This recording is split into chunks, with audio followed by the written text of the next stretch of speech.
오늘 기독교 강요 주제는 소명입니다. 소명. 여러분, 그 소명이 무엇일까요? 소명 많이 들어봤죠? 우리 기독교 단어 중에 자주 쓰이는 단어 중에 하나가 또 소명이에요. 특히 청년부에서 자주 쓰는 단어가 또 소명이죠. 소명이 그 영어로 더 콜이거든요. 더 콜. 그래서 더 콜이라는 문장을 놓고 그 큰 집회도 열기도 하고 그래요. 그만큼 소명이라는 것은 매우 자주 쓰이는 단어인데, 엄밀히 말하면 이게 더 콜, 즉 부르심이거든요. 소명과 부르심이란 단어를 같이 쓴단 말이죠. 그렇다면 이제 불렀는데 어디로 불렀냐는 거죠. 그래서 이제 이 소명이란 단어를 주로 누가 많이 쓰냐면 주회종들이 많이 쓰죠. 그래서 이제 소명 찬송가가 뭐가 있어요? 푸른 바다 나서니 몸, 그 입술로만 부르는 찬양이죠. 그 아골골짝 핀들에도, 아니 뭐 동산도 안 가는데 무슨 아골골짝은 그렇게 또 형식적으로 부르는 찬양이어서 그래서 신학교에서 가장 꺼리는 찬양이 그 찬양이라고 하더라고요. 푸른 바다 나서니 몸. 왜냐하면 부담된다고. 그리고 또 그 선교사님들이 자주 쓰는 단어죠. 소명. 내게 소명이 왔다. 그래서 그 거창하게 뭘 봤다느니, 그래서 주님이 불렀다느니 그런 이야기를 많이 해요. 실제로 그 선교사님들한테는 그런 게 나타나는 것 같아요. 또 그런 강력한 부르심이 없으면 안 갈 것 같아요. 좀 미국이나 유럽 같은 데가 아니라 저희 아프리카나 미얀마나 동남아나 그렇게 좀 어려운 국가에 누가 이렇게 자원하여 가고 싶은 마음이 있겠어요. 선교사님들하고 이야기해 보면 그런 이야기 많이 들어요.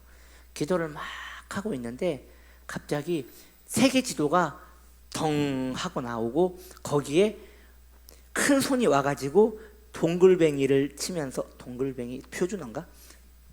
동그라미? 예, 동그라미를 이렇게 치면서 여기로 가라는 메시지를 받았다는 것이죠.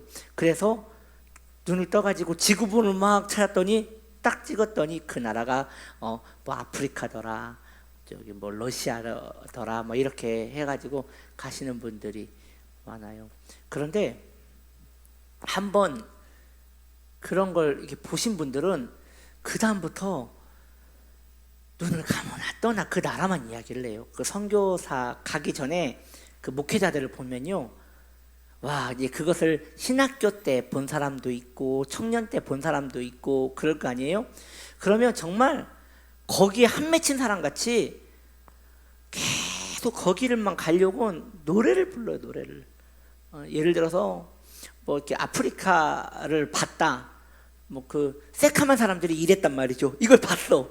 그러면 그때부터 아프리카 거기에 나라까지 정확하게 지목해주면, 뭐 가나라든지 에티오피아라든지 뭐 이런 게 딱 정해지면 그때부터 거기를 가야지 인생이 풀어질 것 마냥 계속 이야기를 해요. 정말 옆에 있는 사람이 귀에 딱지가 않게 얘기를 합니다.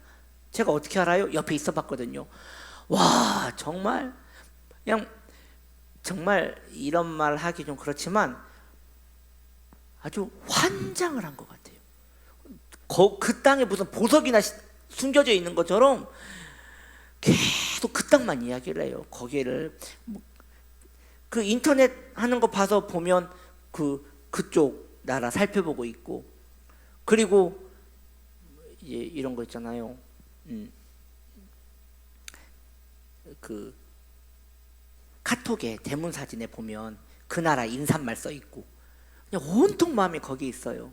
그런데 드디어 꿈꾸던 대로 드디어 갔어요. 드디어 막 가려고 막 선교 훈련도 받고, 그게 선교지가 가고 싶다고 할 수 있는 게 아니거든요. 선교지가 가고 싶다고 갈 수 있는 게 아니라 계속 청원을 넣어야 돼요. 왜냐? 거기에 TO가 있어야 가는 거거든요. 근데 자기는 봤단 말이에요. 근데 거기에 자기가 들어갈 TO가 없어. 그러면 기도하면서 오매불망 그 땅을 가기를 사모하면서 중보기도를 막 부탁을 하는 거예요. 제발 그 땅을 가게 해달라고 그렇게 막 부탁을 하는 거예요. 그런데 수년 만에 드디어 응답이 왔어요. 그 자리가 비었다는 거예요. 그리고 얼마나 그 사람이 이야기를 하고 다녔는지 그 나라에 그 자리가 비었다는 소리가 들리자마자 사람들이 당장 그 사람도 생각하는 거예요. 맨날 이야기했으니까요. 그래가지고요 그분이 가게 됐어요. 막 춤을 추고 노래하고 난리가 났어요. 드디어 내가 품었던 그 땅을 간다고. 드디어 내가 품었던 그 땅을 간다고 갔어요. 가서 한 3년 있잖아요. 그리고 이제 선교대회라고 나오잖아요. 완전 초췌해져가지고요 막 그 땅을 막 욕하고 다니는 거예요. 아우 징그럽다고, 아우 징그럽다고. 거기 공기도 싫고 땅도 싫고 사람도 싫고 음식도 싫고 너무 싫다고 힘드는 거예요. 그러면 얘 이야기하죠. 나오라고. 그렇게 힘들면 나오라고. 근데 못 나오는 거예요. 왜냐하면 너무 확실하게 봤기 때문에 나오지를 못하는 거예요. 제가 그걸 보면서 참 하나님의 일하심이 오묘하다. 본인이 말한 게 있으니까 나오지도 못하는 거예요. 꼭 그 땅을 가야지만 살 것 같이 노래를 불렀기 때문에 이제 그 땅을 나오는 게 너무나 힘든 거죠. 그래서 특별한 일이 있지 않는 한은 나오지를 못하는 거예요. 물론 성도님들한테는 그 땅에서 이렇게 받은 은혜에 대해서 막 얘기를 하죠. 근데 교육자끼리 만나면 또 그런 속사정을 이야기한다 이거죠. 너무 힘들다고. 정말 그분들 이야기 들어보면요 이상한 사람들은 그 나라에 다 갖다 놓은 것 같아요. 정말 이상한 사람을 다 갖다 놓은 것 같아요. 거기에 다 도둑놈이고 다 이상한 사람들인데 그런데 저는 그분을 봤단 말이죠. 그 수년 전만 해도 그 땅에 눈이 짚혀가지고 막 그 나라를 계속 부르고 다니는 걸 봤단 말이죠. 여튼 여러분 소명이란 단어는 그다지 아름다운 단어가 아닙니다. 그래서 저는 소명과 사명이 좀 어감이 다를 뿐이지 같다고 보고 있어요. 소명과 사명이 영어 단어도 똑같아요. 그래서 여러분 소명이나 사명이나 같은 겁니다. 그러면 목사님 나는 여러분이 생각하기를 나는 선교사도 아니고 목회자도 아닌데 오늘 이 칼빈 선생님이 소명에 대해서 이야기한다면 내가 들을 이야기는 무엇입니까? 라고 이야기를 할 수 있겠지요. 칼빈은 일반적인 모든 성도들에게는 다 소명이 있다는 거예요. 그 소명이 무엇인지에 대하여 오늘 함께 좀 이야기를 나눠보기를 원합니다. 자, 주님께서는 우리 각자가 자신의 소명을 기억하고 소명을 존중히 여기며 살아갈 것을 명령하십니다. 그러니까 소명이 뭐냐니까요. 소명대로 살지 않으면 인간은 안절부절하게 되어 있고 자주 끌어올랐다가 변덕이 죽 끓듯 이랬다 저랬다 합니다 라고 말하는 거예요. 그러니까 소명이 뭐냐고요. 계속 다른 얘기를 해요. 야망과 소명은 구분되어져야 합니다. 이제 점점점 좁혀가고 있어요. 야망은 자신이 원하는 것을 잡으려고 하는 정욕이며 집착인 거예요. 그러면 야망을 가진 사람들은 그 야망은 그 자신을 어리석게 만들고 경솔하게 만들며 모든 일을 혼란스럽게 만드는 것이지요. 자, 드디어 나옵니다. 소명은 무엇입니까? 소명이란 칼빈이 말하는 거예요. 소명이란 각자 자기에게 주어진 삶 속에서 자신이 감당해야 할 의무들이 소명이라는 거예요. 그러니까 여러분 소명 있어요 없어요? 있죠. 있는 거예요. 그래서 야망과 소명이 정말 백지장 한 장 차이예요. 처음에는 야망으로 시작했다가 결국 은혜 속에 들어가면 그 야망이 소명으로 바뀌는 것이죠. 다시 한번 볼게요. 소명은 각자 자기에게 주어진 삶 속에서, 나에게 주어진 삶 속에서 내가 감당해야 할 의무들이다로 볼 수 있는 거예요. 하나님께서는 성도에게 삶을 소명으로 묶어주심으로 삶을 벗어나지 않도록 지켜주십니다. 그래서 소명은 하나님을 위해서 좋은 게 아니라 나를 위해서 좋은 거예요. 배가 포구 속으로 들어가면, 항구 그 포구 안으로 들어가면요, 거기에 큰 쇠사슬로 해가지고 그 닷을 내리잖아요. 그래야지 태풍이 불고 폭풍이 불어도 이 배가 이 포구 밖으로 나가질 않는단 말이죠. 이와 마찬가지로 내가 성도가 되었다 그러면 하나님께서는 성도에게 소명을 주심으로 그 성도를 묶는 거예요. 묶어가지고 이 죄악 세상에서 막 휘날리지 않도록 꽁꽁 묶는 것이죠. 여러분 지금 묶여 계시는 게 느껴지나요? 묶여 있나요? 여러분 그것은 하나님이 메우신 거예요. 소명으로 하나님이 메우신 거예요. 그래서 참 재밌는 이야기를 해요, 칼빈이. 소명은 일종의 초소 같아서, 이 초소가 뭐냐면 그 군인들이 지키는 벙커를 말하는 거예요. 문지기가 지켜야 하는 그 구간을 또 이야기할 수도 있겠죠. 초소. 소명은 일종의 초소 같아서 그 자리를 지키는 것만으로도 소명의 의미가 있다는 거예요. 그러니까 엄밀히 말하면 소명은 잘 감당하는 사람이 있고 못 감당하는 사람이 있을 거예요. 그러나 기본적으로 그 자리를 버티고 있기만 하면 기본은 하는 거예요. 기본은. 자 보세요 여러분, 군인이 초소에서 총을 들고 기다리고 있어요. 어떠한 병사는 거기에서 허리를 빳빳하게 펴고 총을 탁 들고 그 시간, 2시간이든 3시간이든 그 시간을 눈에 불을 켜면서 지켜봤어요. 어떠한 병사는 허리가 아프고 관절이 아파가지고 왔다 갔다 하면서 그 엉성하게 이렇게 간식도 까먹으면서 했어요.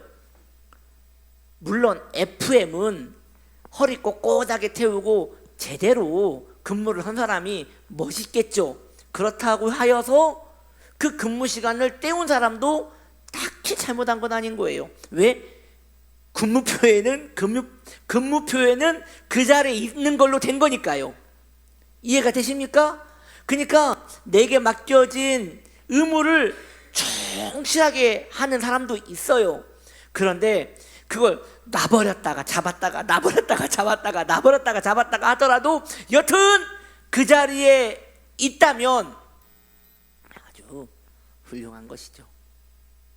그 이제 온라인으로 많이 유명한 그 유튜브 인생 강사 그 김미경 씨라고 있어요. 정말 그 말씀 잘하시는 것 같아요. 그 김미경 강사님이라고 지금 뭐 이제 MK 대표하시고 계시는 분인데 굉장히 앞서가시는 분이신 것 같아요.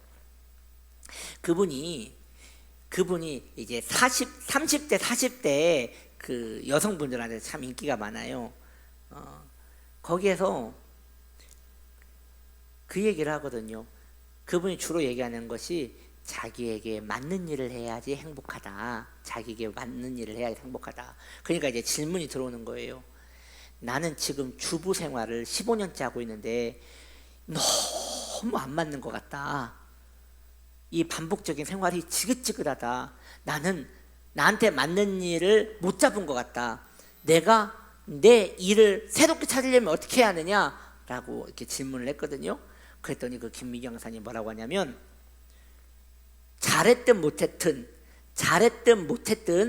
15년간 그 일을 하고 있으면 굉장히 잘하고 있는 거다. 도망가지 않고 15년간 그 자리에 있다면 굉장히 잘하고 있는 거다. 천직이다, 천직. 당신 주부가 천직이다. 일반 그거 못한 사람은 1년도 안 돼서 도망 나간다.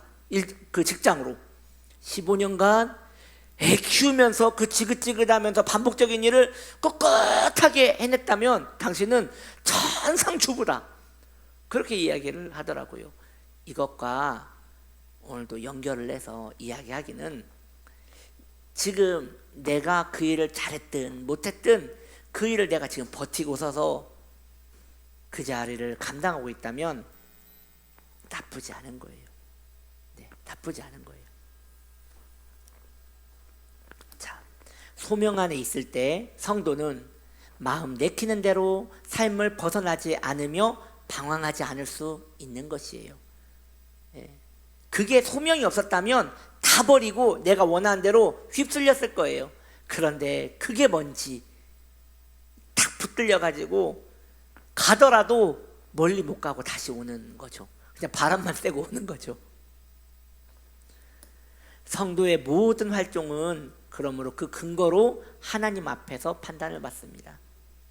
그러니까 여러분에게 주어진 하나님께서 주신 의무들이 있죠.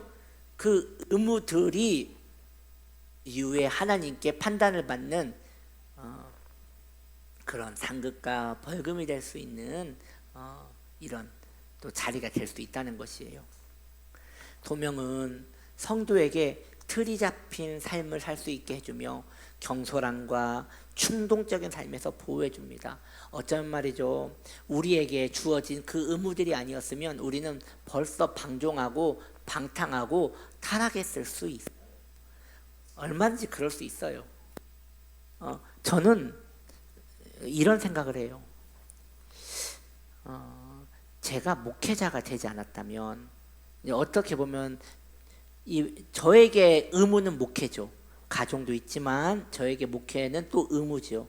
그래서 내 컨디션과 상관없이 저는 주일을 준비해야 하고, 컨디션과 상관없이 수요일 새벽 준비해야 한단 말이에요. 마음이 너무 슬플 때도 저는 그걸 준비해야 하고, 마음이 너무 기쁠 때도 그걸 준비를 해야 하는 거예요. 그렇기 때문에 제 삶이 신앙 안에서 유지될 수 있었던 것 같아요. 그런데 이것이 오늘날 우리 성도님들도 마찬가지라는 것이죠. 어쩌면 내가 섬기고 있는 교회, 그 교회에 대한 의무, 그 교회와 연결된 하나의 목양과 성도 간의 관계, 이러한 것들이 나를 멀리 못 가도록 붙들 수 있고, 또 내가 양육해야 할 자녀, 내가 지켜야 할 그 부모로서의 의무, 이러한 것들이 나를 어디 멀리 못 가도록 지킬 수 있었던 것인 것이죠. 그러니 소명은 참 고달프지만 좋은 겁니다.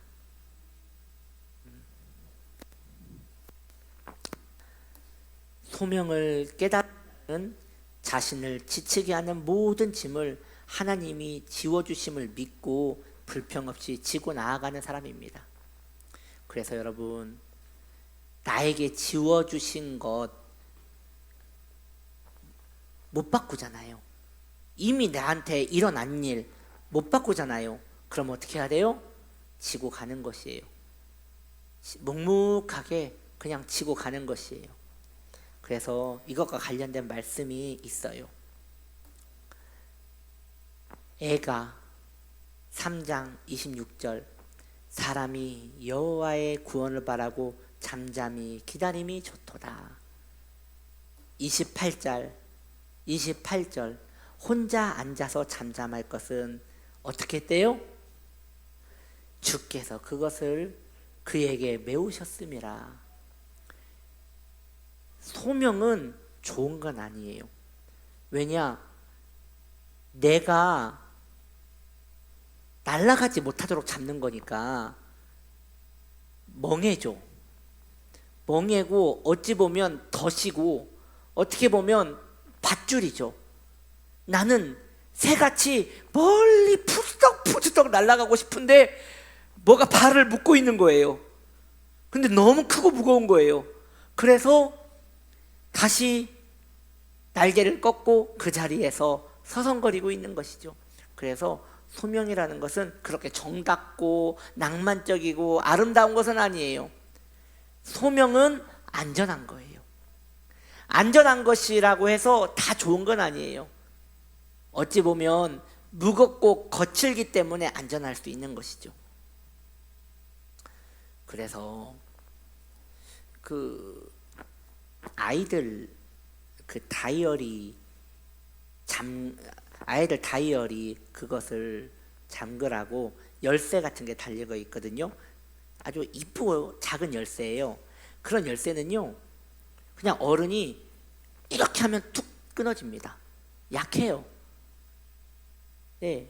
그런데 정말 제대로 잠그려고 큰 열쇠, 무쇠 열쇠, 이런 열쇠는요 절대 못 열어요. 우리의 삶이 가볍지 않기 때문에 하나님은 무거운 열쇠로 잠궈 놓는 거예요. 그게 소명이에요. 그리고 그 소명을 하나님은 말씀하세요. 잠잠히 감당하래요. 왜? 하나님이 지으셨으니 말이죠. 그럼 여기서 이제 초점이 있는 거예요. 여기 중요한 거, 우리가 꼭 기억해야 하는 거, 하나님은 좋으신 분이라는 거죠. 하나님은 선하신 분이세요. 우리 하나님은 깡패가 아니에요. 하나님은 괴팍하신 분이 아니에요. 사랑이시고 선하신 분이시고 너무나 좋으신 분이세요. 근데 그 좋으신 분이 그 거칠고 험한 소명이란 열쇠를 나에게 철컥 메워가지고 어디 가지도 못하게 꽁꽁 묶여가지고 살 수밖에 없게 하셨다면, 내가 볼 때는 폭력인 것 같고, 내가 볼 때는 재수가 없는 것 같고, 내가 볼 때는 왜 나한테만 이런 일이 일어나는 것 같냐 하면서 운명을 욕할 수 있을지 모르겠지만 아니라는 것이에요. 선하신 주님께서 그 무서운 열쇠를 철컥 메워가지고 큰 추를 밑에 걸어놓고 나를 오도 가도 못하게 하셨다면 그것마저도 복된 거예요. 그것마저도 선한 것이에요. 그게 믿음이에요. 선하지 않는 걸 보고도 하나님이 내게 주셨음을 믿고 선하다고 거기에 이름표를 달아놓고 선하도다라고 말할 수 있는 것이 믿음이에요. 좋은 일 생겨서 그걸로 간증하는 거, 그건 믿음 아니에요. 그것은 불신자도 할 수 있는 감정놀이에 불과한 거예요. 좋은 일 생겨가지고 그걸로 노래 부르는데 왜 못합니까? 성도는 좋지 않아 보이는 환경에서도 하나님의 선하신 손길을 바라본 거예요. 하나님의 선하신 손길을 바라보고 거기에 주님의 능력이 있음을 믿고 거기에 내 마음을 의탁하는 것이죠. 할렐루야. 그래서요, 여러분, 소명을 지고 가는 자에게는 귀한 위로가 따릅니다. 자신이 고귀한 일을 감당하고 있음을 알기 때문입니다. 왜요? 우리 하나님이 귀하신 분이니까요. 그 귀하신 분이 나에게 환경이라는 임무를 지워 주셨다면 그것 또한 귀한 것이에요. 그래서 우리가 사랑하는 종교개혁자 마틴 루터는 만인 제사장설이라는 것을 이야기했어요. 그 당시에는 사제들만 제사장이라고 하였어요. 그런데 루터는 말하기를 아닙니다. 푸죽간에서 고기 잡는 사람도 제사장이고,